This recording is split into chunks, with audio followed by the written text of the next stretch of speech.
Cyntoia Brown, she's been in prison for more than a decade now, but her case is catching fire on social media. Hashtag Free Cyntoia Brown after being shared on Instagram by pop superstar Rihanna. And here's the background. Brown says when she was just 16, after being forced into prostitution, a 43-year-old man took her home and tried to have sex with her.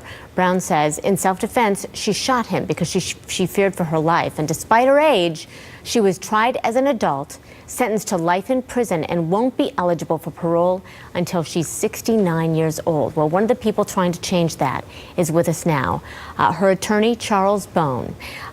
Charles, thank you so much for being here with us. We appreciate it. First and foremost, I want to ask you, how is she doing, and is she aware of this new public campaign to try to help her?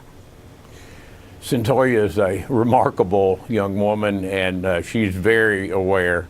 She's amazed by the publicity that's been generated this week. Help us understand who she is now. I understand, I mean, she's been in prison for what, has it been about 13 years, and she's gotten a college degree, is that right?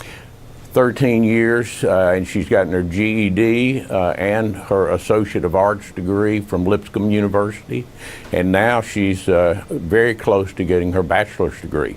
She, if what I read from her background is correct, suffered from fetal alcohol syndrome. She grew up in an abusive home where drugs were rampant. She ran away from adoptive parents. She was raped and forced into prostitution by a pimp, as I understand it. What was it about her and about this case that made you say, I need to try to help this woman? Well, there's an amazing documentary that Dan Bierman did in 2010, and when we saw that documentary, a group of us with lawyers and others got together to say, you know, we need to do our best to see if we can right this wrong.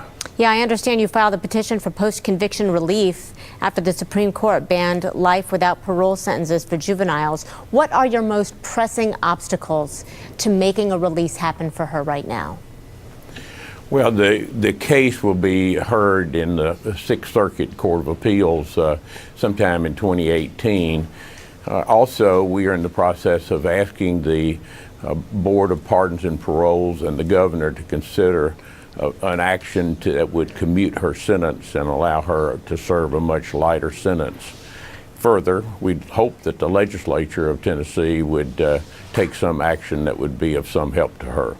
Okay, I want to bring Joey Jackson into the mix here because Joey, I think when a lot of people hear this story, realize that at 16 she was convicted as an adult of first-degree murder, first-degree felony murder, aggravated robbery. People aren't absolved, obviously, by public outcry, but what has to happen in the legal realm to secure her release here? Well, first of all, good to see you, Christy, and let me compliment Charles Bone for undertaking this case. I think that needs to happen because you want to hold the system accountable. Understand it's an uphill battle, though, right? I mean, the biggest problem is you have a system that needs to balance three things, right? Punishment, deterrence, and rehabilitation. Certainly you want to punish someone, but the issue now is at 16 years old is a sentence where she's up for parole at 69. Is that the appropriate punishment? Furthermore, when you look at a 16-year-old, you have to know that something is fundamentally different about brain development. What any of us do at 21, at 25, at 45, what we would do as a 16-year-old, I think the answer to that question is no. Having said that, and having read Mr. Bone's analysis in his brief here, you know, the question then becomes, when you look and analyze her actions, is a person dead? That person was 43 years old. There's the indication, at least from the prosecution, that he was shot and he was robbed because she took rifles and of course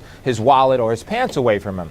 So the question is now, is the punishment appropriate, and based on all errors that were made at the trial level and the appellate level, is even perhaps a new trial in her future? And so that's something that's going to have to be looked at in addition to the remedies what Mr. Bone talked about, and that is whether there would be a commutation of the sentence to make it less, or whether there would be legislative action that would interpose a sentence that would be less than she would have now. So Joey, when you read through this, what was your initial thought about the conviction and the sentence for it? Because on the outside, we thought, somebody make some sense of this for us.